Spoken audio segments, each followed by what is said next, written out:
Sezoni finali i serialit Qyteti i Largët ka ndezur një debat të madh mes fansave dhe shikuesve. Pas një pritjeje të gjatë dhe emocionesh të forta gjatë gjithë historisë së Xhianit, Aliës dhe personazheve të tjerë, shumë njerëz ndihen të zhgënjur nga mënyra se si po zhvillohen ngjarjet në këtë fazë të fundit të serialit. Që nga fillimi, seriali Qyteti i Largët ka qenë një serial që u dallua për emocionet e forta, dramën njerëzore dhe lidhjet e thella mes personazheve. Shumë shikues u lidhen me historinë pikërisht për shkak të dashurisë, sakrificës dhe luftës së brendshme të personazheve që përpiqen të mbijetonin pas dhimbjes dhe konfliktit. Por në sezonin final, shumë fansa mendojnë se historia ka marrë një drejtim shumë të errët dhe të rënd, në vend që të shohim një zhvillim të rëndësishëm në marrëdhëniet dhe një përfundim të këndshëm emocional. Ngjarjet janë të mbushura me tragjedi të njepasnjeshme, ndarje dhe vendime që për publikun duken të ashpra dhe shpesh të pashpjegueshme. Një pjesë e madhe e reagimeve të fansave thekson se personazhet e dashur po humbasin gradualisht njerëzoren e tyre. Në vend që të mbeten figura të thella dhe emocionale, shumë prej tyre po përfundojnë në situata ekstreme, ku dhimbja dhe dhuna dominojnë mbi çdo ndjenjë tjetër. Shumë shikues shprehin shqetësimin se historia po jep një mesazh shumë të rënd, që dashuria nuk mjafton, që e mira ndërshkohet gjithmonë dhe që çdo përpjekje për drejtësi përfundon në humbje. Kjo ka bërë që një pjesë e fansave të ndihen emocionalisht të lodhur dhe të zhgënjur me drejtimin e skenarit. Personazhe si Xhian dhe Alia, që janë kthyer në simbol të dashurisë dhe luftës emocionale në serial, tani ndodhen në një pikë ku historia e tyre po shihet si e pasigurt dhe e mbushur me pengesa të rënda. Ndërkohë, hyrja dhe zhvillimi i personazheve të tjerë dhe linjave të reja ka krijuar edhe më shumë ndarje në publik.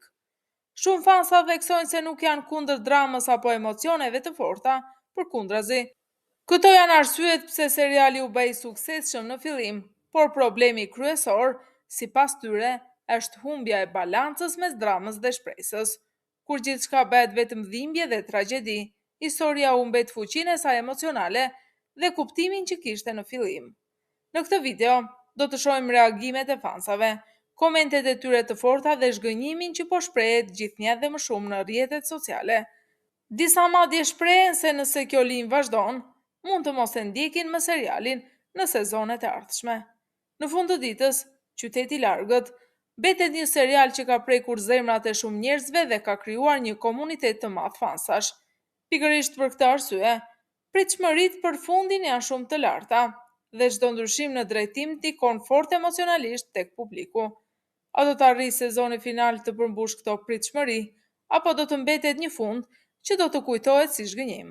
Kjo mbetet për tu parë. Në fillim, Qyteti i Largët nuk ishte thjesht një serial, ishte një histori që na tërhoqin ngadalë, na futi në botën e Xhianit dhe Aliës dhe të gjitha atyre personazheve që nuk ishin perfekt, por ishin njerëz.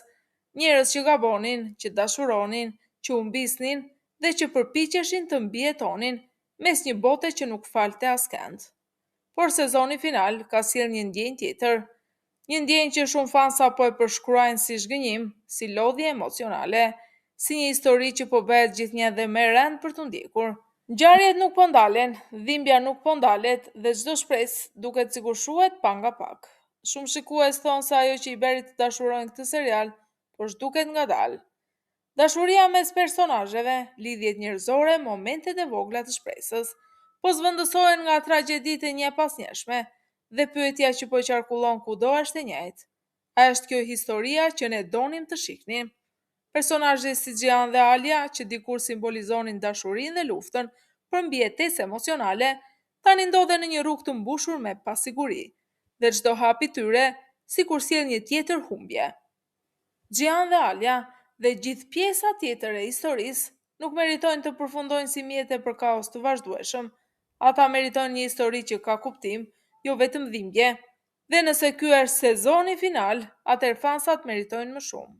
Meritojnë respekt për gjithë atë kohë, emocion dhe lidhje që kanë investuar, sepse në fund të ditës, ne nuk po shohim thjesht një serial, ne po shohim një histori që na ka prekur, dhe pikërisht për këtë, zhgënjimi është i madh. Ja disa nga komentet e fansave për personazhet e serialit Qyteti i Largët. Për Gjanin dhe Alien, fansat janë më të ndarët dhe më të emocionuarit për këtë çift.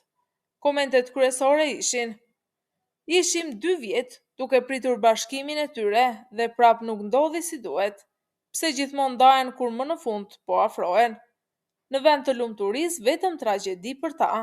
E shkatruat gjithë ndjesinë e dashurisë së tyre. Gianni, ky është personazhi më i diskutuar dhe më i godituri nga fansat. Komentet: e bet Giannin shumë të errët, po humb njerëzoren e tij. Pse gjithmonë i jepet dhimbje pafund? Në fillim ishte i fortë, tani vetëm po vuan dhe reagon me akmarrje. Gianni nuk është me Gianni sezonit të parë. Fansat mendojnë se ai është kthyer nga një hero emocional në një personazh të thyer dhe të mbi ngarkuar. Ndërsa për Alien, Alia është një nga personazhet më të dashura, por edhe më të zgënjyera. Komentet: Alia meritonte më shumë respekt në histori, pse gjithçka e rënd bie mbi të. E keni bërë gjithmonë viktim të situatave. E shkatëruat forcën e saj si personazh. Fansat e shohin Alien si simbol të humbjes së drejtësisë emocionale në histori. Ndërsa për Zerin, një personazh kompleks që ka shkaktuar shumë debat. Komentet: Zerin është e detyruar gjithmonë në situata ekstreme, pse çdo vendim i saj është kaq tragjik, e donin për ndërgjegjen e saj jo për dhunën. Fansat e shohin si një personazh të shtyrë në kufi moral shumë të fortë. Ndërsa për Meriemin, një nga personazhet më të kritikuar të sezonit të dytë. Komentet: pse duhet gjithmonë të jetë pengesë për Gianin dhe Alien? Historia e saj po prish balancat e serialit. E kemi ndjerë si forcë negative. Shumë fansa e shohin këtë personazh si element që komplikon pa nevojë historinë kryesore. Ndërsa për Sadakatin, një personazh i fortë por shumë i kritikuar. Komentet: Sadakat gjithmonë po e përkeqëson situatën, si mund të jetë një nen kaq e ftohtë. Gjithmonë ajo sjell kaos. Ndjesia e parë si burim konflikti dhe tensioni në familje. Gianni dhe Alia na i shitën si dashuri të madhe, tani vetëm ndarje po shohim. Ky nuk është vetëm një serial dashurie, është serial tragjedie pafund. Pse çdo personazh i mirë duhet të vuajë kaq shumë? Alia meriton një jetë të qetë, jo kaos në çdo episod. Gian nga hero në një njeri të thyer, çfarë i bet personazhit? Meriem është bërë pengesa kryesore e gjithë historisë. Sadakat, çdo herë prish gjithçka, nuk ka ndryshim ky personazh. Na dha të shpresë në sezonin e parë, në sezonin e dytë na i shkatruat krejtësisht.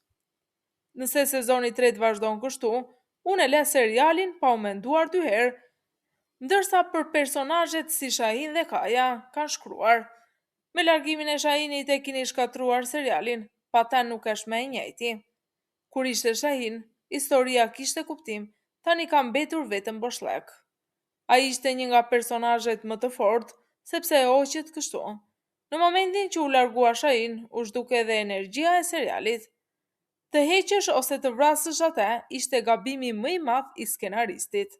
Ndërsa për Kajën, skenat e Kajës janë pakësuar shumë, është humbje madhe kjo. Kaja ka shumë potencial, por po shpërdorohet si personazh. Nuk po shkruhet me si më parë, e ka ndobësuar shumë. Nëse largoni edhe atë, seriali bie komplet. Ndërsa për ju shikuesit e mi të dashur, dua të ditë cili është mendimi juaj për këtë sezon final.